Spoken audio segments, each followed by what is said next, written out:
You are listening to a new episode of the Game Deflators Podcast. My name is John, and I'm joined by Ryan.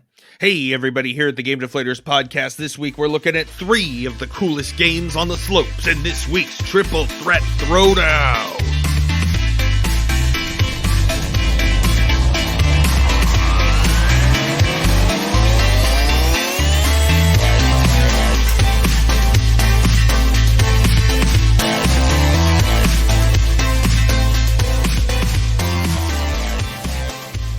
So this week we are doing a Triple Threat Throwdown. Ryan, I said it right for once.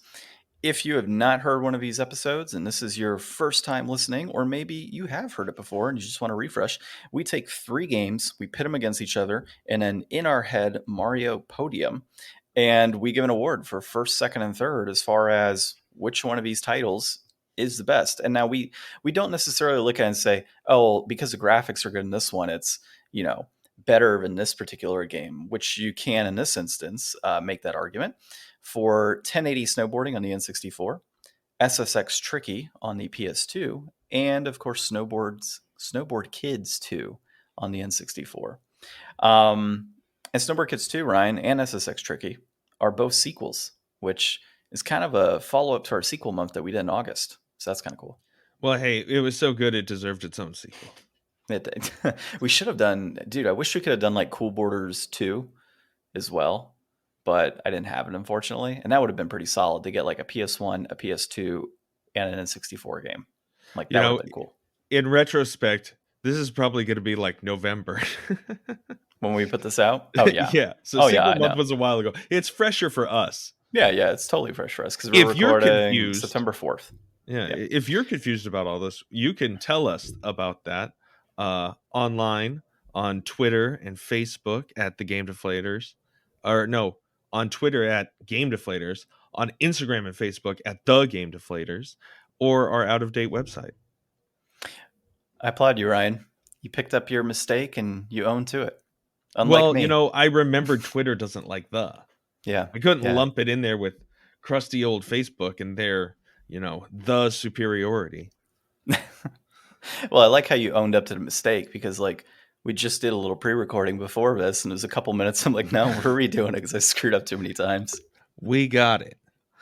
All right. So, as I said, we're going to put these 3 games against each other. There's no particular order in how we review this. This is kind of looking at our inflation-deflation segment and kind of throwing 3 of them out there at the same time. So the first one is 1080 Snowboarding, which is on the N64. It was developed by Nintendo. It was published by Nintendo, and it was directed by Masamichi Abe and Abe. I want to see. Goddamn, Ryan! Like, could have warned me beforehand. Now I have to do the whole recording over. All right, and now we cut back to the episode. No, I'm just kidding. Mitsuhiro Takano. I got that one right. And it was released in April of 1998. Actually, I think it was in Japan. It was released in February of 1998, if I'm correct. Yeah, I always put the dates for the US release because that's what we're playing. What's funny is we used to do like PAL US. We would talk, there was all kinds of numbers. God, we have like scaled down like it's not been even 4 knowing. years. We've refined a honed system that's attracted dozens of listeners. Happy anniversary to us, by the way, in the past, which is going to be in the future because we're going to have this in like November timeframe, hopefully. Time warping, yeah. We talk a lot about time stuff in our pre-recorded episodes. All right, like I said, released in April 1998, Japanese version, I think it's February of 1998. It is a, guess what, snowboarding game. The reception is actually some strong 8s on this one. And Ryan, give us your thoughts on what we played. So, I mean, I played this as a kid. I had a friend that had an N64. This was one of the games that he had. And I didn't remember a whole lot of it. I remember like the lodge, picking the characters, and some of the stuff. I don't know. A lot of this gave me episode 1 racer vibes. Like there was a bit where we were going, I was like, man, dude, we're going like through Beggar's Canyon now. And a lot of this was very nostalgic. It looks good. I think for an N64 snowboarding game, I mean, it's got some very decent held up graphics. Like we were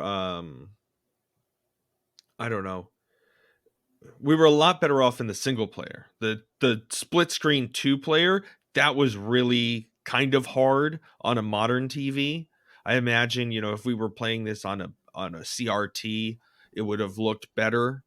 But in single player, it really was like, okay, this does still look good, like it should. The controls were not my favorite. I think of the games we played, this was probably the worst. But mostly just because it felt a lot more primitive compared to the other games. Like, this was probably one of the first like 3D snowboarding games, I would wager. And it just like, it was hard to do tricks. John had a hell of a time on the first run, just keeping up down the mountain. I thought the controls were like, they were okay, but it just it felt, I don't know. Didn't feel right.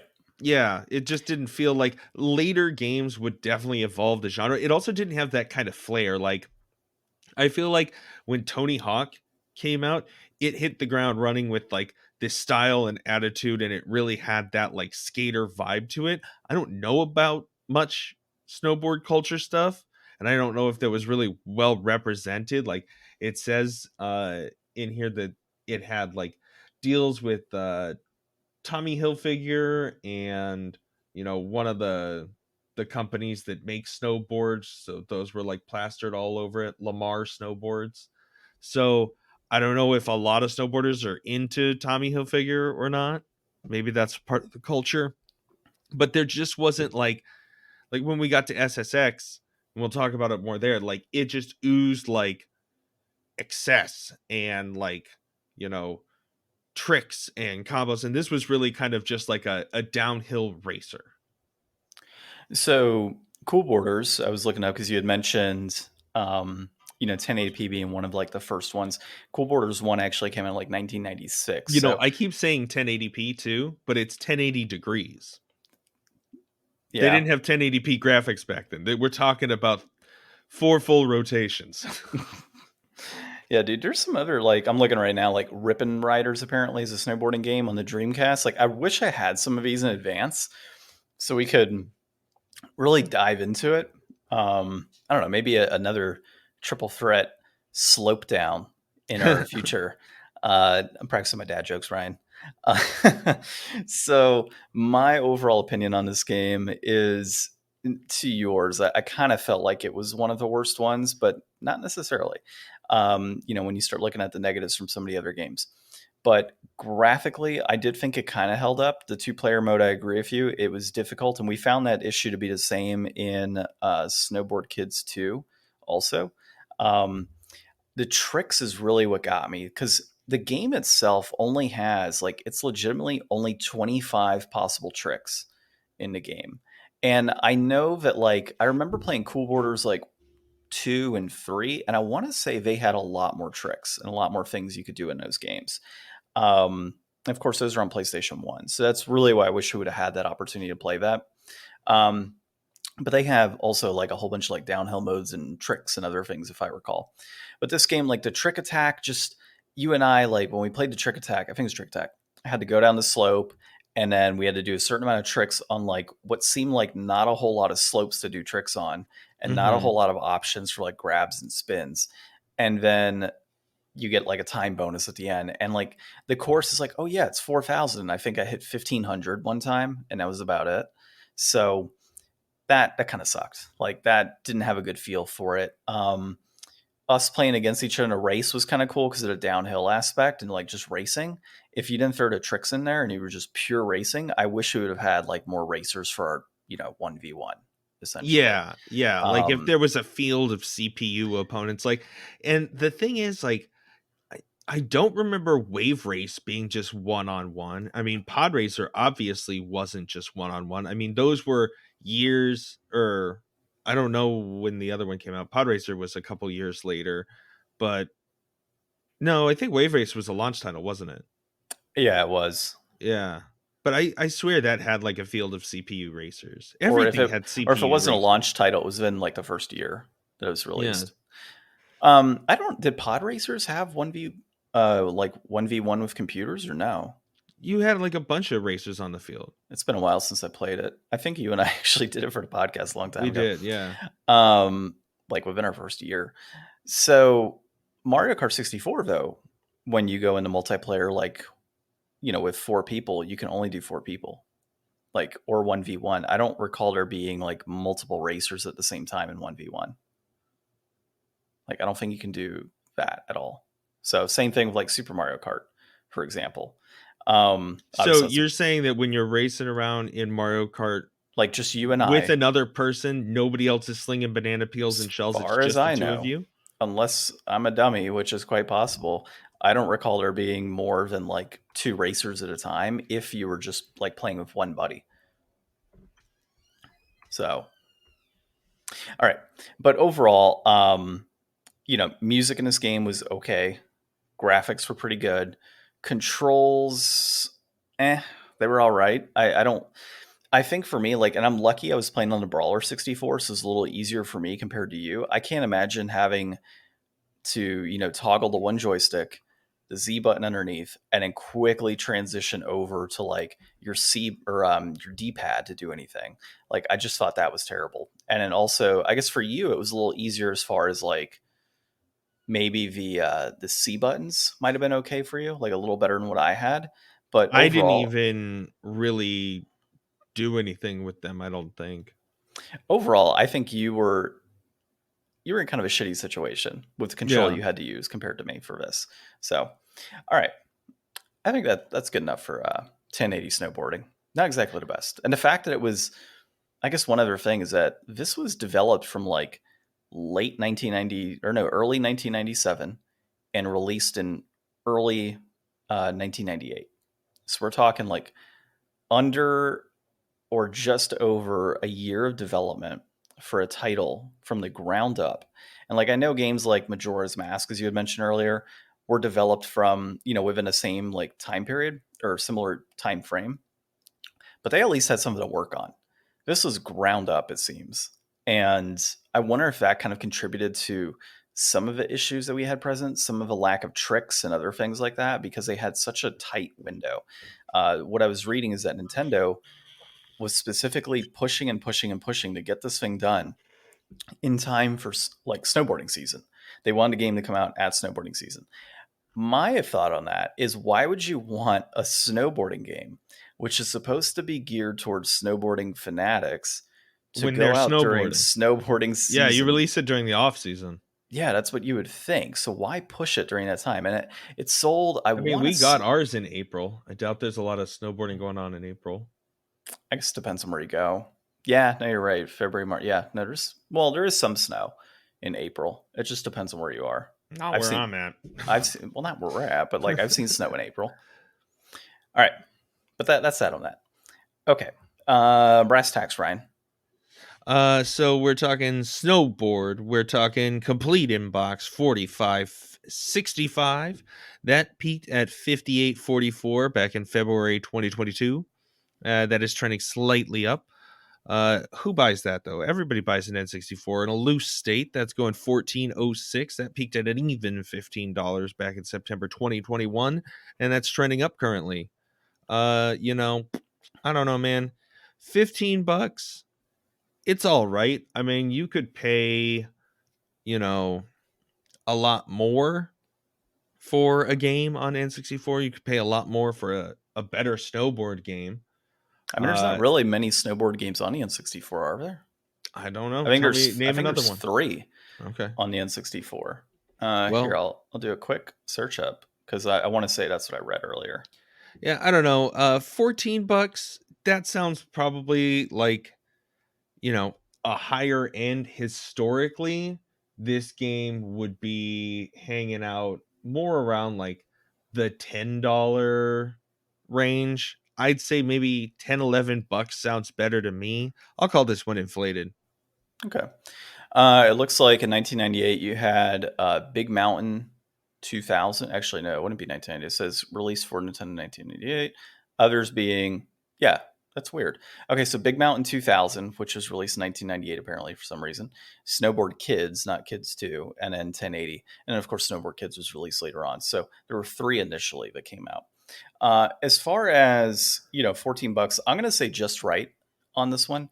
And the reason being is that there's a ton of games out there that are well over that mark on the N64. And if you want a at least semi good experience, I would think that at even 15 bucks, you'd be okay with this game. I think you're going to get enough out of it between like eight racing tracks, or really downslope tracks. Yeah, you could definitely squeeze 15 bucks of enjoyment out of this. And, if you need to fill out your N64 shelf, this is a good, easy pickup to make that space, Yeah.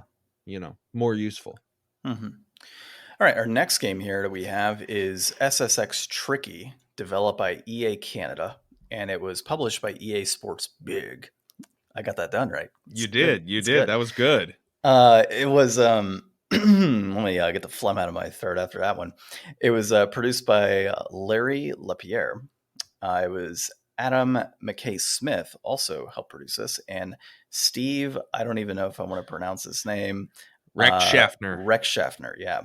It took me a minute, but you stole it from me.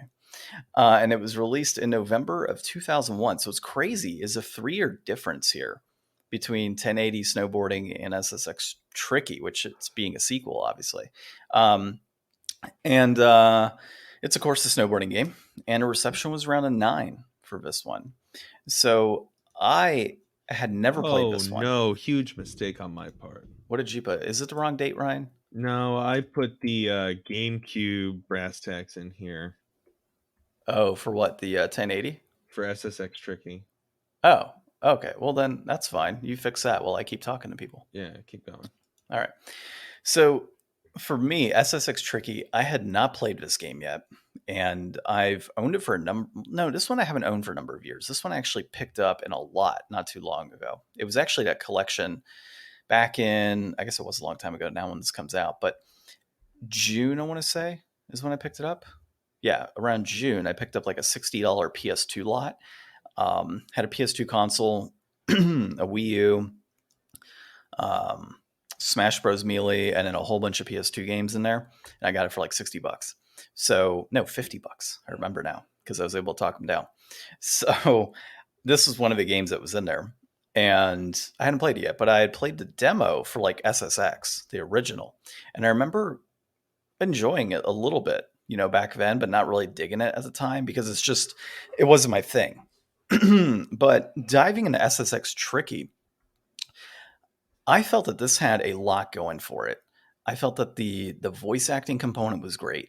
The graphics were very, very fluid for me for a PS2 game. It actually looked good on the TV still for us. It looked so PS2. Like anybody from PS2 era that remembers playing PlayStation 2 games, that kind of like feel they all had of like, whoa, PS2 game. Yeah. It had a lot of that going on in it. Yeah, it had that PS2 feel, but it still looked good. Like it translated well into a modern day TV. I didn't have as big of an issue with it as I have other games. Like if we played a Tony Hawk game on PS2, which I think we played Tony Hawk 4 on PS2 one of those days, that one was okay. Like that one wasn't bad graphics as well. And I think maybe it has something to do with like sports games just don't age as poorly. I'm not sure. Like we've played some PS2 games where we're like, this is kind of rough. And then games like this are solid.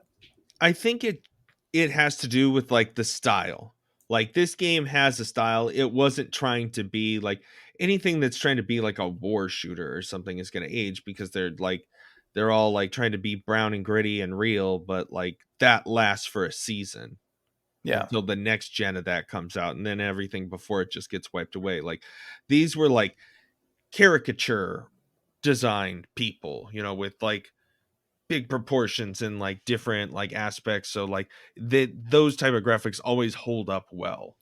Oh, kind of. I mean, like I think the only one that kind of fit that would be the guy with the afro, and then everybody else seemed kind of proportional to me overall. But there were things that were like out of like proportion, like those giant snowflakes, and like some of the rails were like really gaudy. Like there were things that were definitely well, and also you're not like in a snowboard game. you've got snowboard boots and a big jacket. You're not like tatted up, shirtless, doing helicopters around your neck with the board in the air. Like Yeah. it's a whole different kind of vibe. Like the excess going on in this game, like really put it over the top and made me feel like, okay, this is what I expect. Like if Yeah. I wanted to play a snowboarding game, I would want it to be downhill Tony Hawk where it's easier to land and you know you're getting huge air just constantly. And that's really what I think made this one so much fun to play, and one that like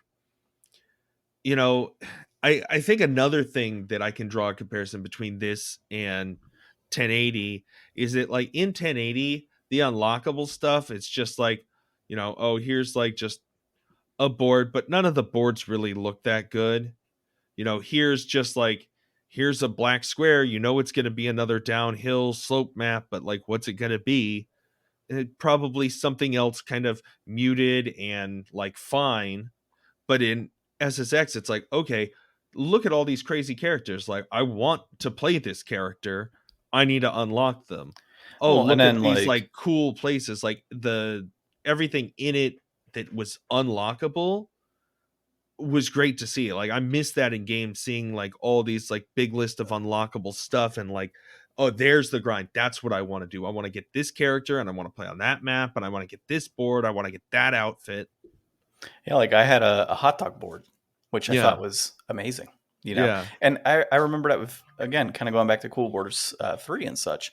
I remember that being like one of the key things for me. Like, yeah, the characters were a little generic in that game. It was early on, but the boards were always like cool. Like, I really want to unlock that board. I want to use that board because of its color. Mm-hmm. That type of stuff was in there. And I did get that feeling with SSX Tricky. The music was also very good in this game. Like, it opens up with, it's Yeah. DMX, right? Yeah. For the Tricky song. Yeah. So it opens up with DMX. Apparently this game, now that I think about it, it actually helped like regenerate or rejuvenate that song for them. Like, being able to use this song in the game, like, helped rejuvenate that specific song. Like, so if you're on TikTok nowadays and you hear one song and you're like, oh, that's such a cool song, and you start listening to it, yeah, that's what SSX Tricky did for, Tricky. So a little pre social media there for you, I guess. Let's see, what else with this game? So the tricks were actually pretty cool. The types of grabs you can do. There's a lot, like, the concept is you do tricks and then you boost up your turbo meter. And then if your turbo meter gets all the way to the top, then when you hit, going downhill, if you hit a ramp, then you could do one of your specials along that way. And then you have combos and stuff. So you can, jump, do a couple grabs and spins into a grind, and then jump off the grind into another grind, and then like combo off in a multitude of ways in this game.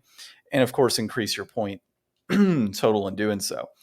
So when Ryan and I were playing, I had a lot of fun with the fact that I was at like 800 points. Like, I could just not hit one damn trick the whole time. And he's sitting at like 15K. I'm like, man, you're going to absolutely demolish me.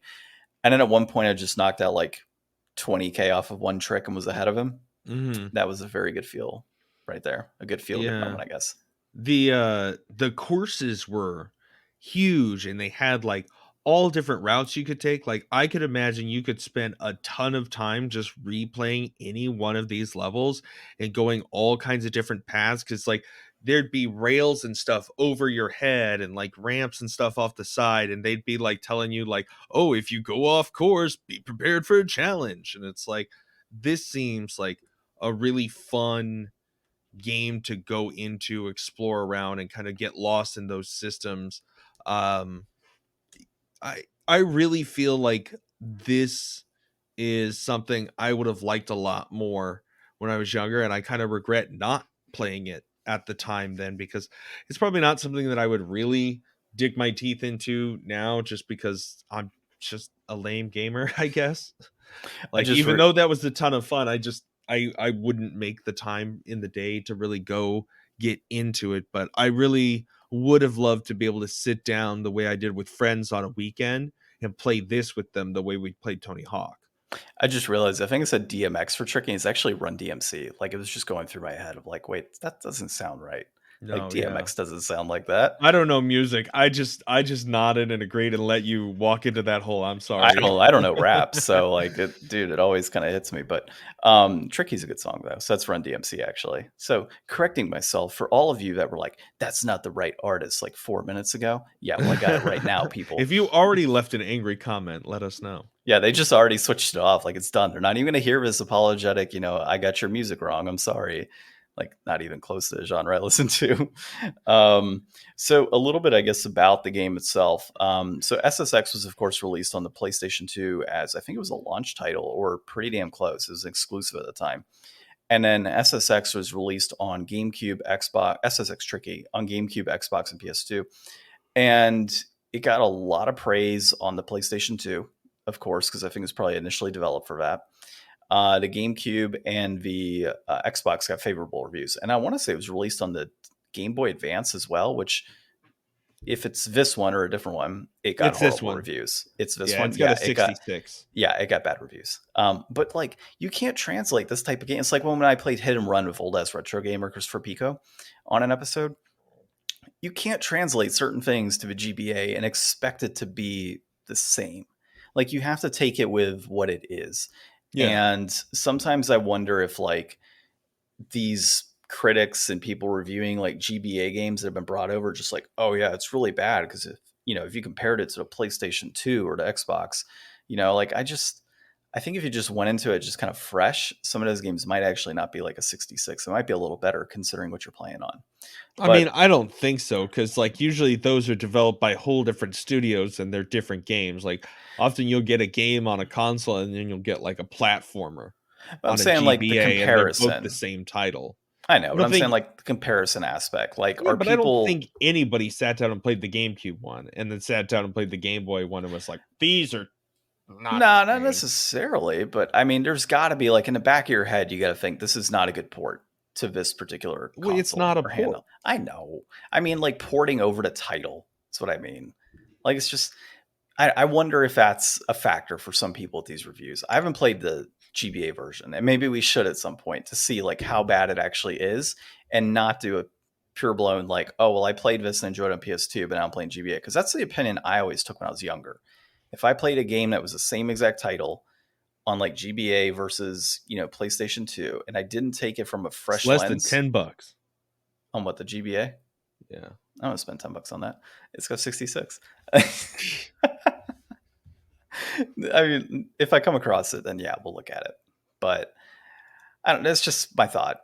Just general thought speaking out there. So if anybody has that, thought as well or opinion, like definitely let us know. I'm just kind of curious what you think about that and how critics look at, handheld games in comparison to their Okay. releases that Wow. were on This is console. like, What I don't know. It's weird. I'm looking are at you footage of it. really? How what does it look like? I mean, I haven't even looked it up. It's just like a behind you, like that GBA kind of weird 3D that they did with like really short draw distance. And I mean, it looks like what you would expect. I mean, it looks For better than what I would have expected it to look like.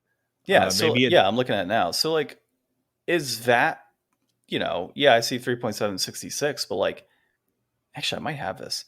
But does that honestly look that bad? Just look at the images. Is that we'll have to I play mean, the it game. probably doesn't like It probably doesn't do control very super well. well, but graphically, it looks fine. Yeah, but graphically doesn't make a game better than a 66. No, I know. It's not the only thing, and we actually we mentioned on the prior recording. Let's see. I'm just trying to see like the Like this person's GameSpot pulling review. off like some cool tricks and stuff. I don't know. Maybe I'll download this and check it out. I've got a GBA. Yeah, check out Let Us Know because I mean I can see like just from the video like it's super clunky. It's like you turn left and like everything's a hard left. There's no like fluidity, but that's a GBA game. Like I would expect it from that, and that's why I question again a 66 or a It doesn't make it better than a 3.5. 66 just because the game Okay, so console doesn't produce great games if in the that. game handles well on there and you can do your tricks and the animation looks good on a GBA, is it honestly that bad? If like you've got the core Well, free there. 1080 got an 80, and that wasn't even that great. Exactly.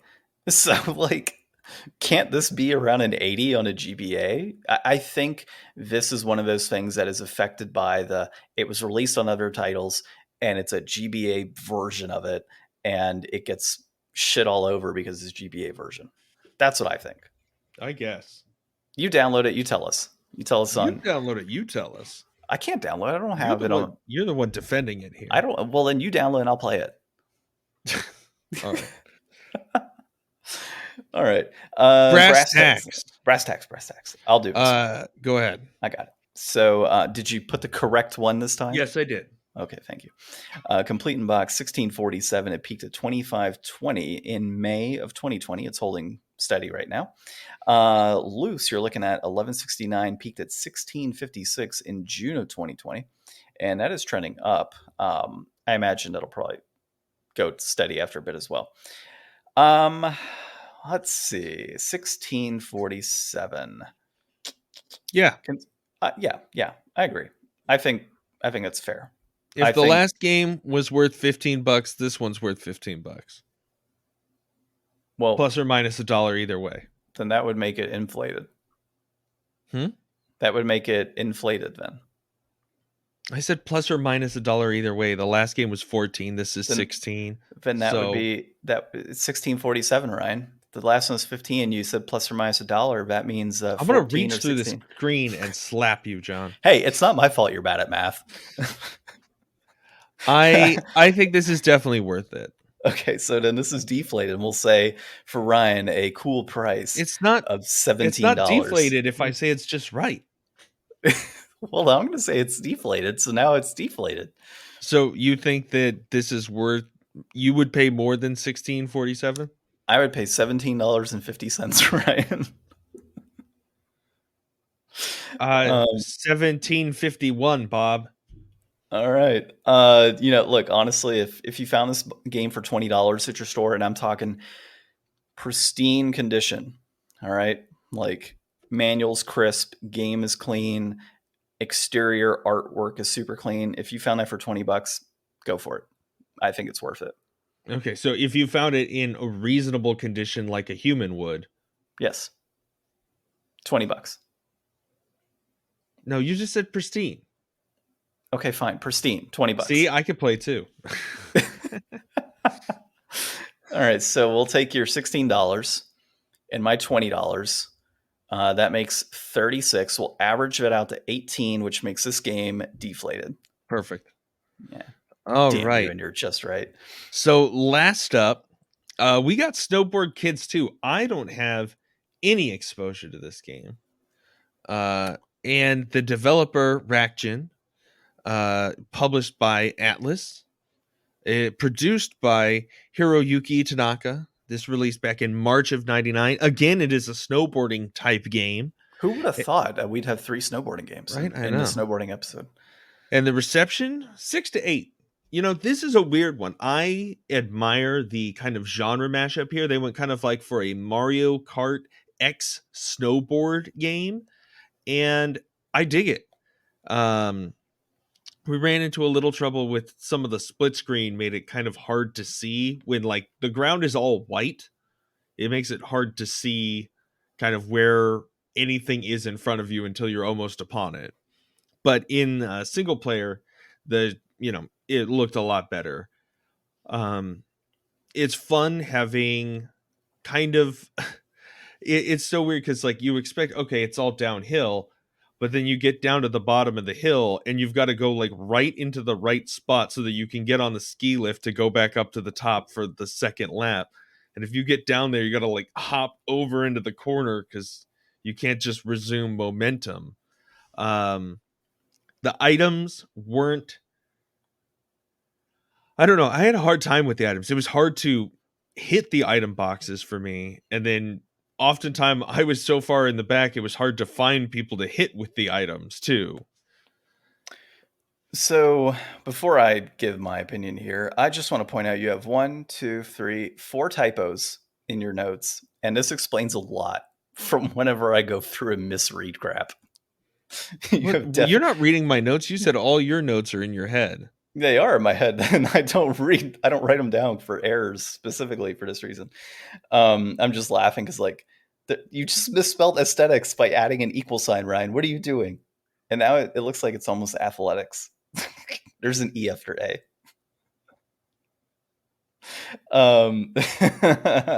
It's so fun to watch, dude. I love that we use OneNote. Real OneNote's the time best. editing. Yeah, it's awesome. So, anyways, Yeah. Anyways, on to snowboarding. So I'm I'm with you on that multiplayer looked horrendous, dude. It was so bad. But when you went into the single player mode, it like totally cleaned it up, gave me a different opinion of the game. Because at first I was like, man, this is really bad. Like I can't believe it. This is such a high price game that it's overrated at this point. Like I was just so upset that we were playing this title. And then we went into that individual mode. I'm like, all right, this is actually pretty cool. So I'm with you, dude. The Mario Kart component of this was a ton of fun. I did have some trouble at first with controlling my rider, or my kid, I guess you should say. And at first, the boxes were kind of tough, but I started to get the hang of like, red was my Z, and then my B was going to be the blue box, which is kind of cool to have the 2 item component there. yeah, I I do like having that. I didn't like the lack of variety though with the items. So like you had pans, and like it didn't matter where you were with the pans. If you used them, everybody on the map got hit. Hmm. The snowman, it like everything just tracked. They were all homing missiles basically. So the snowman would home in, your ice would home in, which also sucked because if somebody turned into ice and you hit them, then you would also fall down and What they did would the recover hands faster. do? The hands, I think, just slapped them. Mm. You had like a parachute, which would like launch your person, like the other player, up in the air and slow them down and bring them back down. Um, you had like a what is it? The colorful wind wheel, whatever it's called, spinning wheel. I forgot. Pinwheel, colorful Mm. pinwheel, and that would actually help blow you forward. Oh, it's like a booster, yeah. Yeah, you had like these angelic wings that would go on your board, and that would actually allow you to launch up, and then you could do It's tricks like just basically the only way to be able to do tricks. yeah, or you hit like a random ramp, I I guess. was never able to land any tricks in this game. Like you would like really pick up some speed and then you would crouch down and you'd do a jump and you'd see like a little shine spark start to like go around your board like you were gonna do something cool and then you just face plant Yeah, because you you'd had to. hop like 2 inches off the ground. Well, and then like I tried to do grabs, and the grabs, like he'd grab his board really quick, and you do it like 3 or 4 times, and it would get you however many points, but it wasn't like a ton. So, and it wasn't like a long hold for the grabs that I noticed. The spinning was kind of bad in this. Like, if you're looking at a game to do tricks, this is not the game for tricks. This is more so for the fun Mario Kart aspect and story mode. And so, getting into that, you have kind of like these kids are on the slope, and it's like enter Damien, I think it is. It's like this demonic looking purple kid that comes out, and they all like hit him with snowballs or some shit. I don't remember. Um, but it has like a pretty cool story mode that's tied to that. And as you progress through the different levels, you collect coins and do tricks and other things, and that allows you to purchase unlockable components within the little town that's there. And so I thought that was actually pretty cool, a neat way to kind of portray that game and make it a little more enjoyable for what it was. So I did like that. As far as, let's see, I guess going back into controls were okay. The momentum piece makes sense in snowboarding. Like physically, I think that's the right move to make versus like other snowboarding games where you just kind of keep moving into rocks until you get your way. This was very much like, hey, you're on flat ground. You have to hop to Hmm. do what you need to do. You're not going to just like pick up momentum randomly. There's no jet engine on your back. Um, so that was Well, pretty there cool. were jet engines if you hit some certain That's certain true. spots. Yeah, that's true. So that piece was kind of nice to know.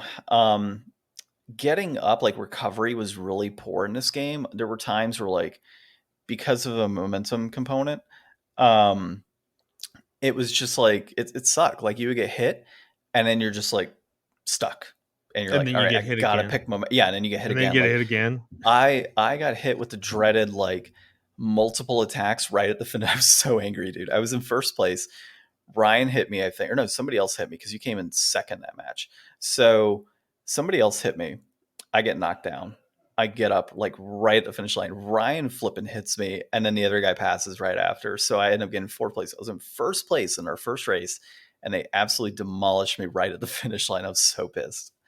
So it was also like when you look at that, I think this one in terms of like at least for me, I had a little more fun in this one in the head-to-head type of play with you versus SSX Tricky and 1080. I felt this one I was a little more engaged. And I think it's because of the combat element that's brought into it. That's what really Yeah. gave it to me. Yeah, I think it give it a nice mix up. Like that's one of the things, like the first game we played was mostly all about the downhill racing. The second game we played, I would say it had downhill racing, but I would say was a lot more focused on the tricks. And this one is a lot more about downhill racing, but like in a chaotic manner where you've got NPCs and other stuff happening. And, you know, I I think there's so much that this game has to offer for the time. Like, give me a little hub world with little shops and things to buy so that I can keep collecting coins. And it says that there's like boss races where like the courses will change time of day and weather. And like, it sounds like there's a lot going on in here. I like all the different little costumes for all the different characters. Um, yeah, this was great. It definitely deserves to be on the Switch N64 lineup. It's a mhm. game that I would play on there for sure. And I think it's a game that a lot of people probably haven't played. I think it's one of those games that has kind of like a cult following of people, but most people probably don't really know it very well. Yeah, that would make sense. Um, And it's definitely so not worth the price. no, I will say up front, it's just inflated. But let's look at those brass tacks. So you've got a complete in box at a cool 358.35, Ryan. How's that for pricing? But it could have been worse. You could have been paying 405.56 like some guy in March of 2022. The game is trending down, rightfully so. Loose copy is going to run you $75 right now. But again, you could have been the guy that paid $92.98 in September of 2021. And that is currently trending up a little bit. I don't know why. Like, that just doesn't seem right. You'd think that the complete in box would be trending up because complete in box collectors in general and how few of them there are. So that's kind of interesting. But, you know, right off the bat, inflated. Like, I don't think that you can buy Mario Kart for less than this right now and have a far better experience playing Mario Kart. The town component is interesting. I will give it that. I And think that there's is probably kind a of lot nice. more Mario Karts. Yeah, well, there are a lot more Mario Karts. That's true. But if you're specifically buying on the N64, why buy this when you have Mario Kart 64? If you're wanting like that type of atmosphere, like the Well, racing piece. yeah, that's the thing. I think that if you are somebody who loves Mario Kart and you enjoy other kart racers, this would definitely be worth checking out. Um, I guess for a collector, like $75, like you could pay a lot more for a lot worse of a game You as a could, collector. you could be picking up Color or Dinosaur in the NES, but Yeah. um, I still don't think that makes it worth it though. Even like I'm a collector, would I go out and pay $75 for Snowboard Kids 2 right now? No, No, and I mean not at all. historically, this game has been over $80 since, June 21 when everything really kind of started spiking. Before that, it was probably around like a 50-ish dollar game, When I which picked is a this lot game more up, reasonable. yeah, when I picked this game up, I think it was valued in the $35-$40 range. And I didn't pay $40. I paid like 10. But and I remember when I picked this one up because it was with Mega Man on the N64. And I got both of those for 25, I want to say. Yeah. Yeah, 10 and then 15. That makes sense. Um, so let's put down inflated on this one. There are far better games, but let's look at our overall ratings. So we've got first, second, and third here. Let's start with number 3. I think you're going to share the same thoughts here. I think 1080 snowboarding is in our number 3 spot for this Yeah, one. it's just compared to the other two, it just doesn't bring as much to the table. Obviously, this was the earliest one that came out. Like, there was a lot more going on with SSX Tricky having the PS2, having, 3 more years, not being developed over the course of 1 year. But there could have been a lot more in there and it could have had more personality. I mean, Snowboard Kids 2 came And more out. tricks. Yeah, Like it's true. 25 tricks just isn't enough for like a sports game. Yeah. Like Snowboard Kids 2 came out in March of 99. So I mean, we're talking 1 year later. I mean, I get it. Like things change in a year and they make up for the mistakes on prior titles and whatnot. But, still, I mean, you're only talking a year difference, right? Well, and it had its own aesthetic. Like it wasn't trying to be, you know, real snowboarding. It was trying to be like its own. We draw a lot of conclusions between it and Dokapon Yeah.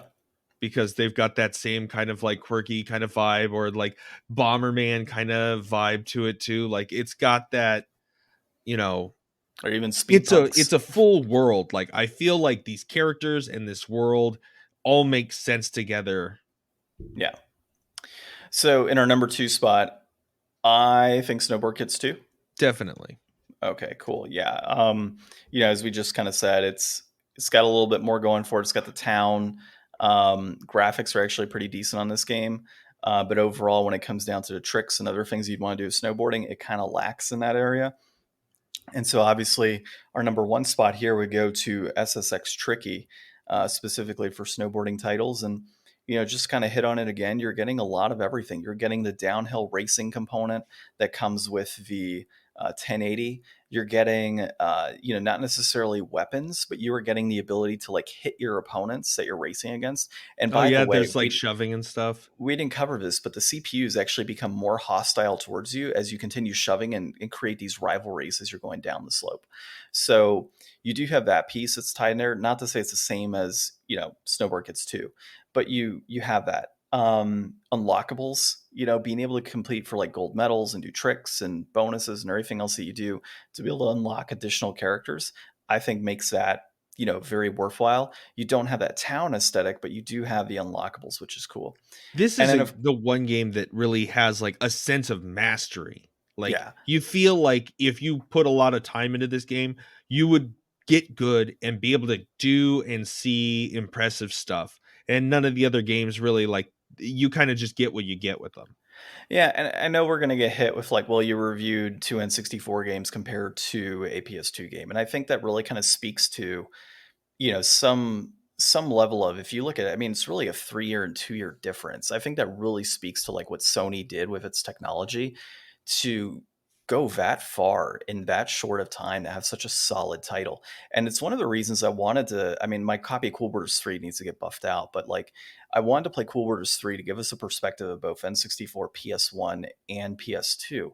Mm-hmm. And I'm sure if there were other games that we kind of came across and we compared, hey, let's do PS2 versus like a Super Nintendo version or like an N64 version, there may be occasions where like the N64 would actually outdo the PS2 game.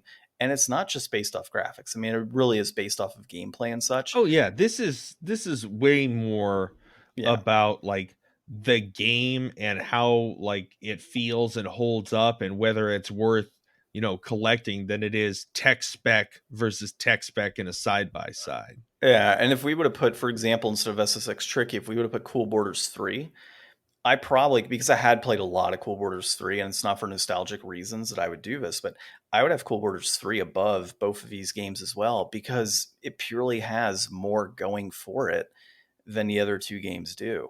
Well, Um, I would also like to see like, doing even more recent stuff like Slope that mhm. came out. Yeah.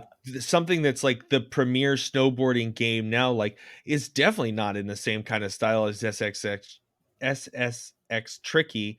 And like, which one of those feels better? Like, does the more, realism kind of approach that Slope would have and its more modern sensibilities like really hold it up? Like, one thing I didn't bring up, but I was not a huge fan of in SSX was you had to use the D-pad to rotate. Yeah. And it's That like, was I just interesting. want to go in the air and keep holding the thumbstick. I don't want to have to move over to the D-pad. But also, technically, it makes a lot of sense to have your direction that you're going to be traveling in and your orientation in the air be independent controls so that you can let go of one and just return to the other. Like that holds up too. It's just not what I wanted to do in the game. Would a more modern snowboard game do that? Or have they all been working off that framework? I don't know because I don't keep up. Yeah. Well, grand scheme of things here, SSX definitely takes this one. Maybe we revisit this one in the future and do some other snowboard games. Hopefully by then I have some more. Or maybe we do something like a skateboarding game versus like a Just all extreme snowboarding. sport games. Just, well, there are the 2 extreme or 3 extreme sport games on PS1. Games with slippery controls. Yeah. Oh, there we go. Triple threat throwdown on that.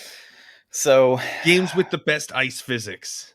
don't yell at us for multiple, multiple generations of console here. We knew what we were doing. And yeah, I like this decision, how we came up with it. I will say, by the way, Snowboard Kids 2 was a very, very close second for me. Yeah. Like, because of that story component.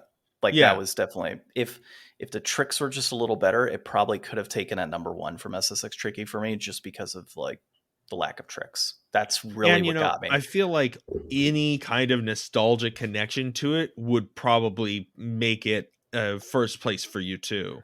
Like, having a sense of connection to a game like that is like that Nintendo feeling. Yeah. Well, yeah, I can see that. It really, for me though, the deal breaker was the lack of tricks, or lack thereof, like being able to hit big tricks. So yeah, that's what you want from a snowboard game. Ultimately, at the end of the day, you want big air and some type of like attitude.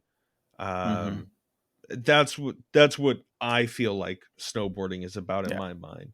And I guess last comments on all 3 of these. They're all good in their respective ways in what you're looking for. So again, if you're looking for just kind of a downhill race mode, you're going to get that with your 1080. If you're looking for more of a fleshed out story component, some like differentiation in style, like that combat, that cutesy vibe, you're going to look at Snowboard Kids 2. It's still a good game regardless.